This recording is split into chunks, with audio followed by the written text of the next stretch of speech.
Welcome back to How to Be a Better DM, the official podcast of Monsters.rent. I'm Justin Lewis, And I'm Tanner Wayland. and we are here to help you tell better stories for yourself and your players as you dungeon master sessions of D&D, Dungeons & Dragons. We'd like to give you some quick announcements. We actually have one before the show, and then after the show, if you want to stick around, we have some more announcements then as well. But first, let's talk about this. Tired of being alone? Are you tired of not having any of your players understand you? Are you tired of never truly belonging? Well, you're in luck. All you need to do is join the Guild.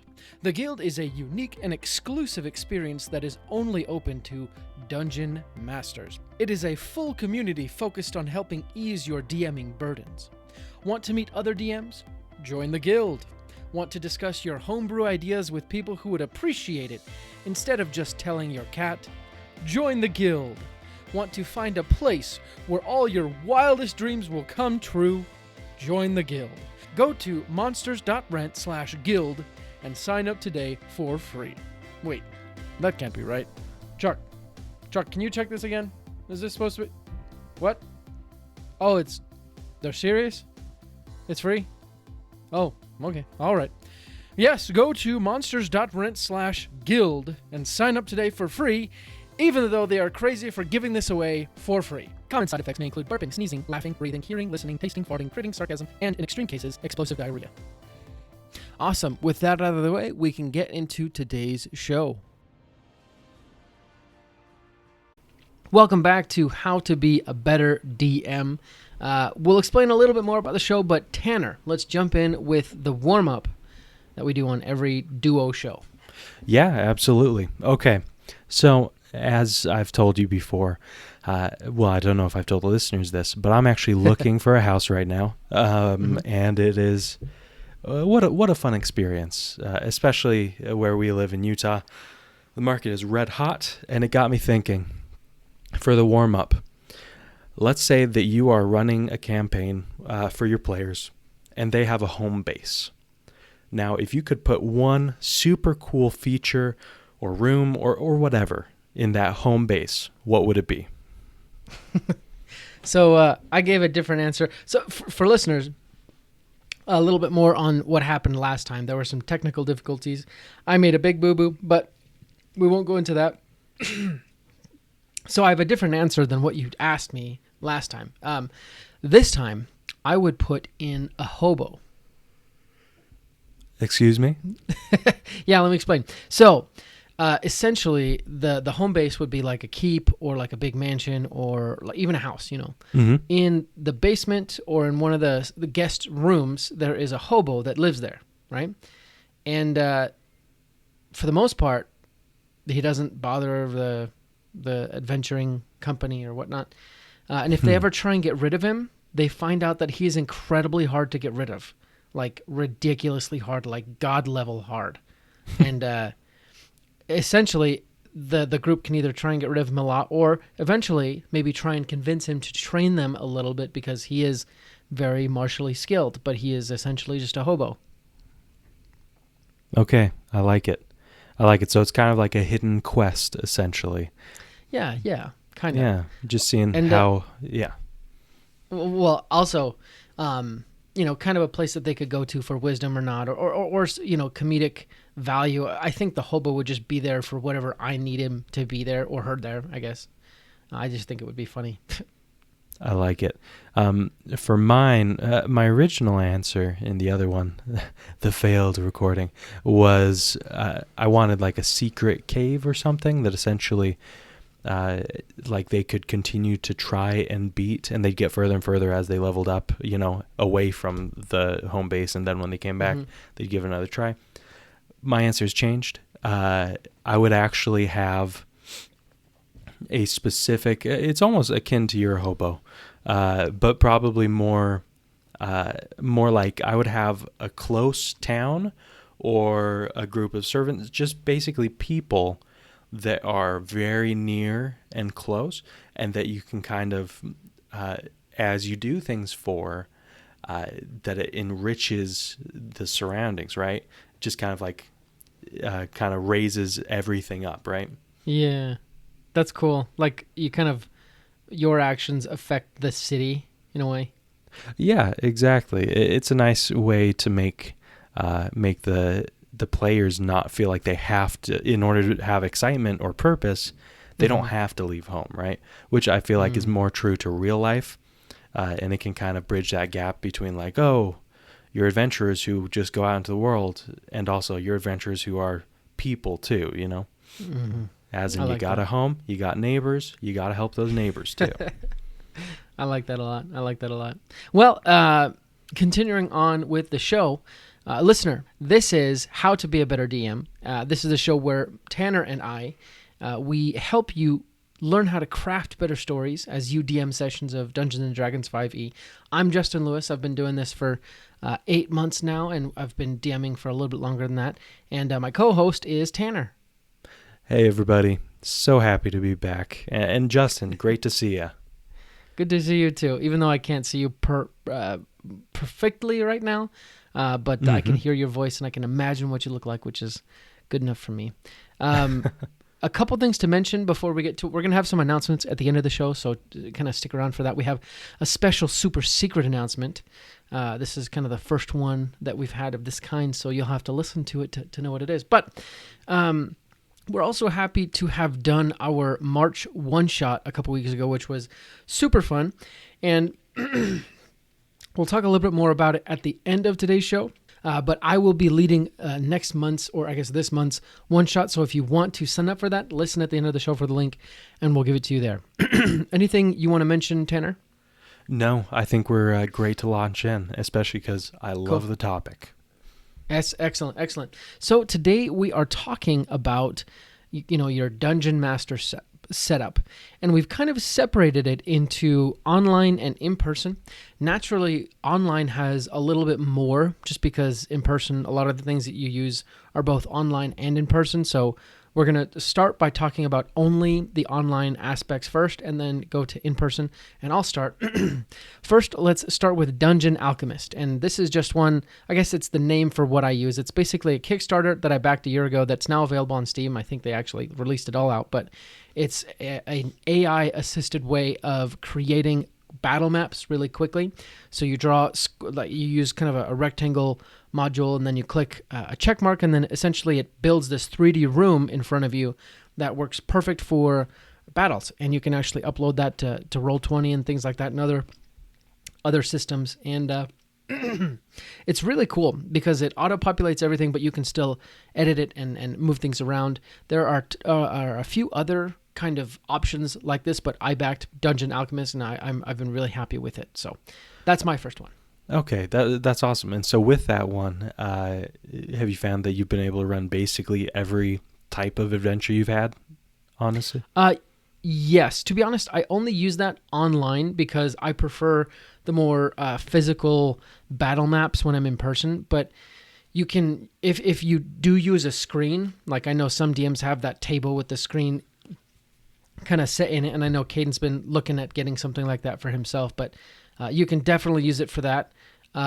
It's really nice, and it has a lot of options, and it's only going to get more filled out as more people use it, and it keeps going on. Great. Yeah, my go-to with online playing is Roll20, which I'm sure 90% of the people listening to this, at least if you've tried to run a session online, honestly, it's outstanding. Basically, how since the pandemic hit, basically everybody talks about Zooming, and Zoom kind of has a corner on the market. Yeah. Essentially, Roll20 has a corner on the market for the most part with online D&D, right? So what Roll20 is, basic level, it is a platform where you and your friends can all join online. You can each have control of your characters. The GM can kind of preload maps onto there. They can populate different enemies, different treasures, things like that. Basically, they can set up their entire adventure, get it ready. Players can hop on, and then the DM can kind of run them through the adventure. And this is all online. It's amazing. Wow. I too love Roll20. That's actually what we used for the one shot and what we will be using. There's all sorts of tools out there. The kind of the purpose of today's show is to show you that you don't have an excuse, because most of these are free or really cheap. So you don't have an excuse of not trying D&D as a DM. So yeah. And so honestly, if you're gonna try online, I would say start with Roll20. They make it very simple. There's also a billion guides on their own website that can really help you out with that. You can get familiar. Honestly, you can preload everything, which as a DM, that's huge for me, because I don't know. When it's in person, it's a little hard getting everything out. The benefit to online is you can just, okay, I've got my map ready. And another feature that's amazing about Roll20, you have different layers essentially of visibility. Like the players have a certain level, and then the DM has a, I know, right? And then the DM has another layer, so you can put all your monsters, all the hidden things there, and then they walk into the room. They walk into the dungeon, and suddenly you got 3 slimes, which you already preloaded. You had it on the DM level. And then you just make it appear. It can even have a health bar if you want that. So super simple. Excellent. So now those are kind of our 2 main online options. Now let's talk about in person. I'll talk about kind of the one that I use. I guess more personal to me. So I prefer physical terrain tiles and minis. and for Tanner, I'm kind of starting at the bottom, but I prefer physical terrain tiles and minis. When I first got started, I used XPS foam and kind of cut it and crafted it and sculpted it, I guess, and painted it. I found that was a little bit not durable like I wanted, and it was kind of, stuff was breaking off and it was a little bit messy.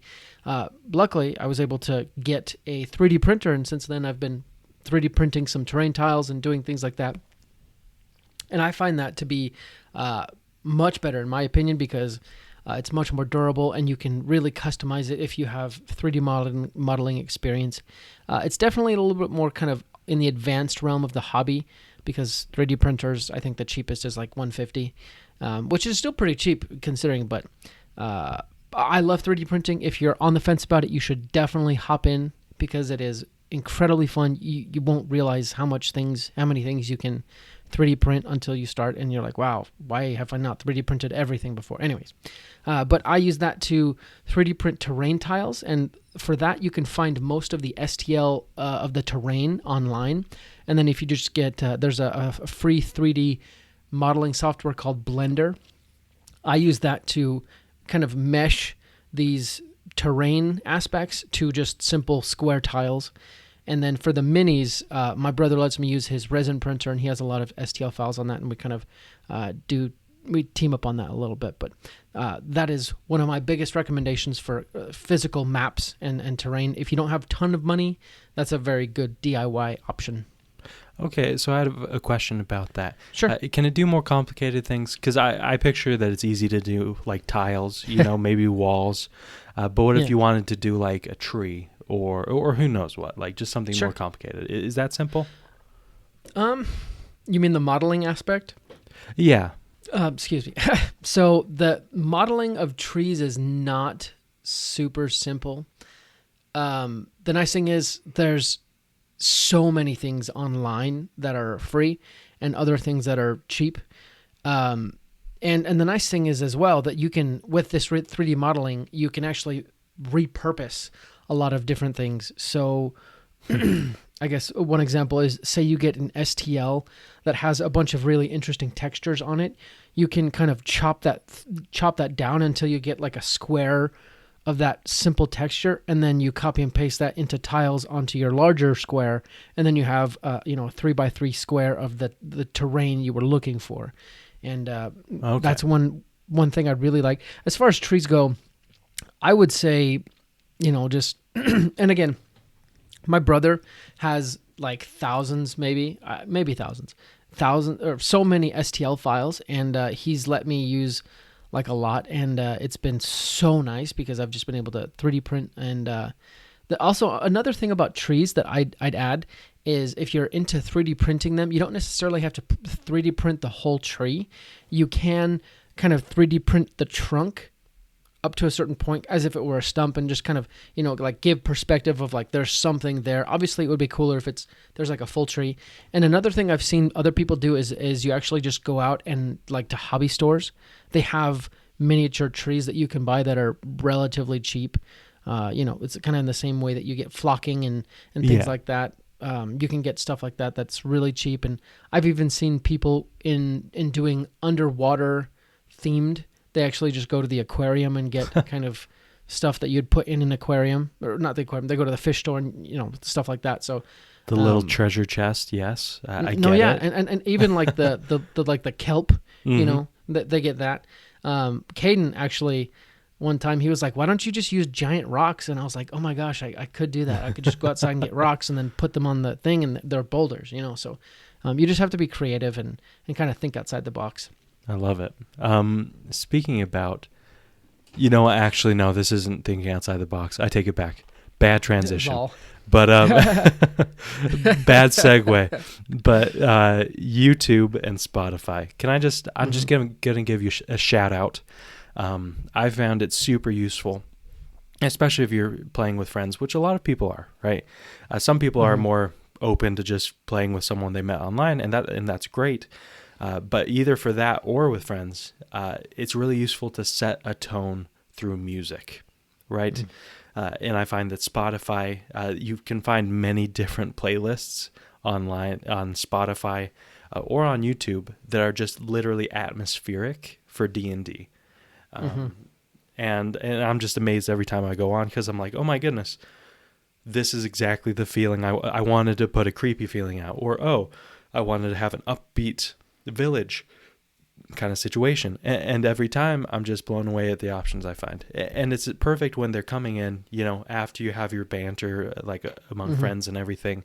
Just play that, maybe turn it down a little bit, do a recap, and everybody's in it like immediately. Agreed. One thing I will say, I prefer Spotify more when you have an external speaker or like an Alexa or something. YouTube is much more useful when you have a computer, and it's tough because I love both of them. YouTube is super useful when you want to play music and also sound effects. So if it's raining, you can play like ASMR of rain at the same time. In a different tab, you have open the music that you want playing and kind of get that double effect. You can't necessarily do that with Spotify, as far as I've found, but I know that there are some D&D soundboards out there, and in future episodes we're going to kind of dig deeper into those and investigate and see which ones we prefer and things like that, so kind of stay tuned. But the next thing I like to have is the D&D Beyond combat encounter. I love that because I'm not awesome at kind of using my pen and paper to keep track of things in the combat, keep track of whose turn it is and how many hit points everyone has. The combat encounter is super nice, especially if everyone's using D&D Beyond on their phones, because then when they roll things, it just kind of automatically puts it in there, especially initiative. And their health. You actually get to see their health, which is nice as a DM. But there are also other options for kind of combat trackers. I just particularly like D&D Beyond because it also meshes with the guidebooks that you can buy online and kind of directly input the data and information for the monsters you're fighting. So I personally like that.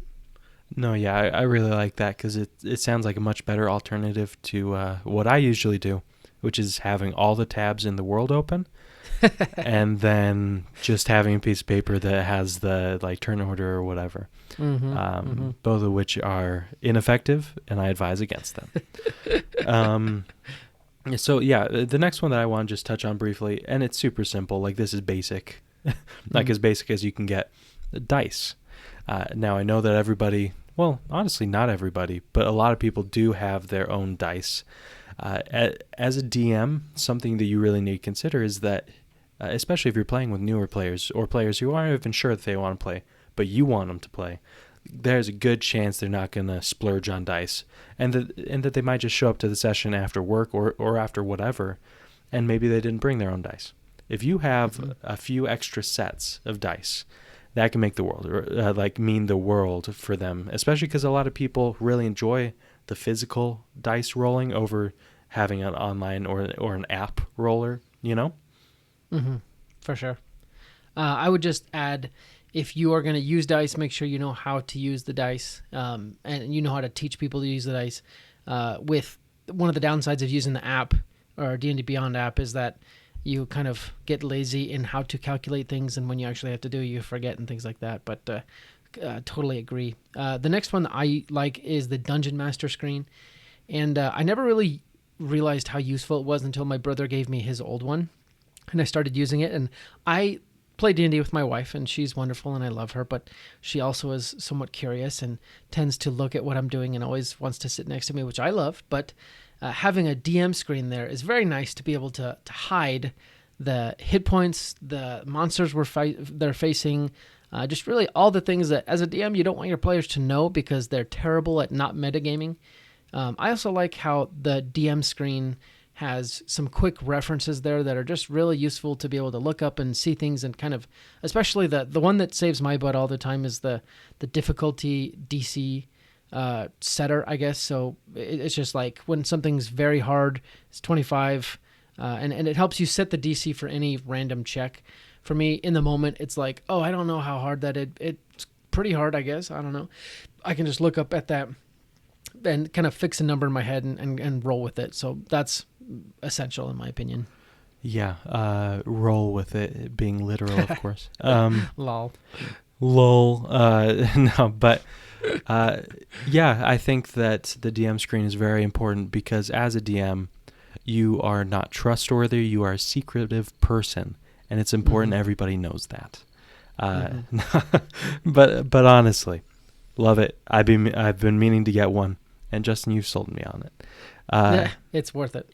Okay, so next one, also another way to keep your plans hidden is Google Docs. Now, maybe you might be kind of old-fashioned. Sorry, not going to accuse you of anything like that. Not old-fashioned, rather maybe you're more tactile and you like to write it down. That's always an option.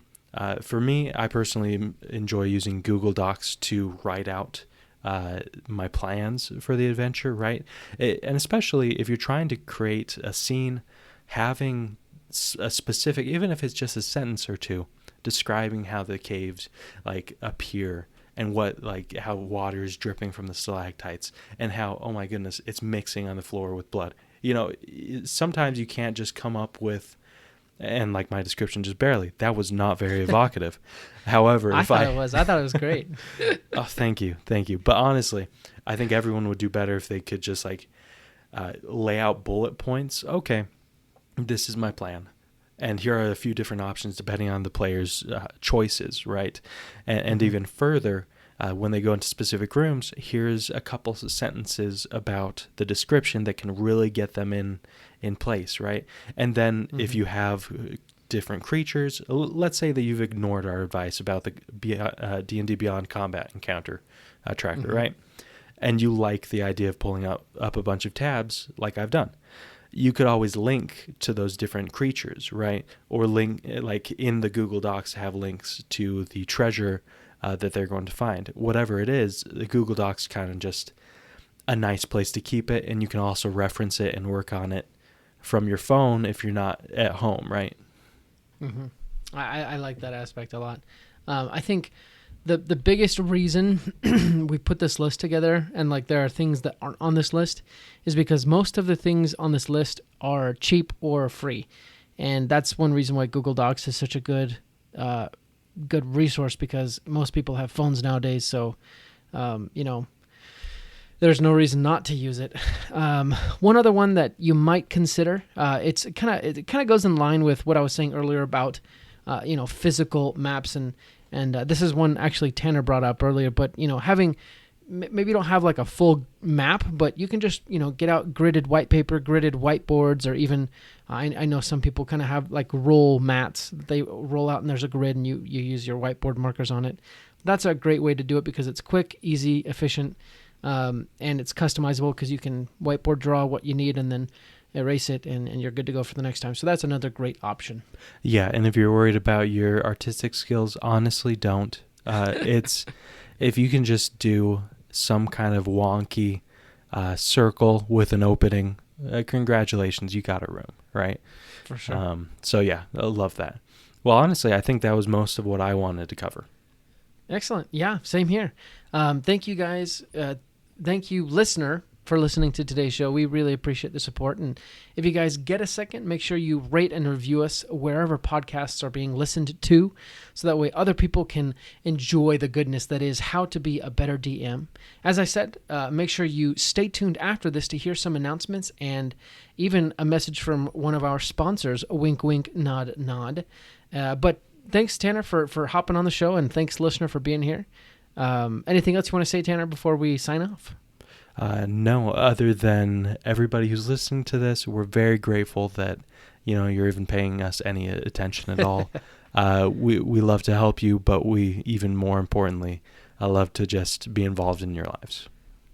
Exactly. I love getting talked to by people who listen to the show, and they say things like, wow, thanks for helping me do this or that. That's just so cool. But we'll see you guys next time for another awesome show of How to Be a Better DM. Until then, let's roll initiative. Thank you for listening to today's show. We really appreciate your support and your patronage. We have a few more announcements to go over. First, did you ever fall in love with the library as a kid? It was a place where you could experience 1,000 stories without having to buy 1,000 books. That is what Monsters.rent can do for your D&D campaign. You can rent and swap out as many quality miniature monsters and creatures for your D&D party as you could ever want, without having to buy them. You can rescue villagers from a kobold camp, or lead your party through the fighting forest, or many more adventures. We're coming out with new bundles all the time. Just sign up for our subscription to get access to your own personal library of minis. Go to monsters.rent to find out more. That's the website. Monsters, with an S, .rent. Get your library pass to a world of minis today. we also wanted to let you know that today's episode is sponsored by Stardust and Dragons. I'm going to let one of the cast of Stardust and Dragons, Christian Hatcher, and his crew tell you a little bit more about it. This August, a new adventure podcast is coming to a platform near you, filled with action, Shoot one of the two of them. We can't keep taking hits like that. drama, Everything that she's been doing, everything she's going to do, finally sets in. and stardust. Help! Help! Someone, please! Find out more about this epic odyssey at stardustanddragons.com, where adventure awaits in the stars. That's all the announcements we have today. Again, thank you so much for everything you do for us. You make this show possible. Like we said before, we'll be back next week with another great episode, and until then, let's go ahead and roll initiative.